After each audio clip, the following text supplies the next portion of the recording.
In his tweet, he was saying whiteness will explain away nearly anything, as though, like, what if this guy, if Vester Flanagan would have been white, that somehow it would have been like more acceptable? Well, let me tell you something. If you look at DeRay's Twitter account, he's always explaining away black situations where the black instigator or the person that committed the black crime, he's always explaining that away. But then he tries to put it back on white conservatives, white Republicans. That's his game. And people have to start calling him out. DeRay is nothing but a lunatic. He's a sellout. I mean, I know I get called a sellout, but he is selling out for fame, and he's selling out for the woes of, Right. the black community is woe is me and stuff. No, it's not. You leave them alone.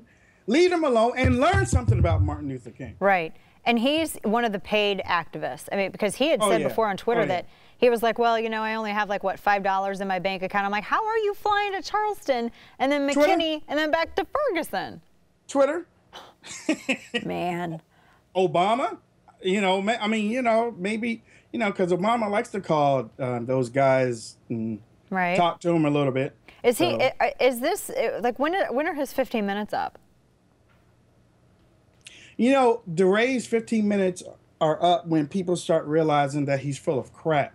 My solution, because he's never for solutions. He's always for going after and trying to create the problem. My solution to DeRay's followers is to turn them off. Turn them off and turn on community activism. You want to save black lives? Right. Then fix it in the community. DeRay isn't about fixing black lives. He's about complaining about white people. That's it. Do you think that Vester Flanagan, do you think, I kind of think that this is sort of like a Frankenstein's monster situation where you have these social justice warriors.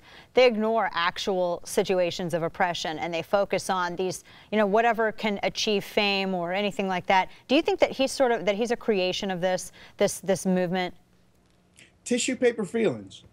Tissue paper feelings. I use that a lot. People want you to feel their pain these days, when back in the day you had to work through that.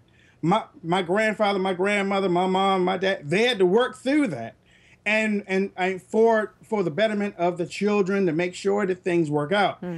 In today's time, this guy wanted everybody to feel his pain. These are just excuses. He was evil. Yeah. He was evil. He wanted people to be afraid of him.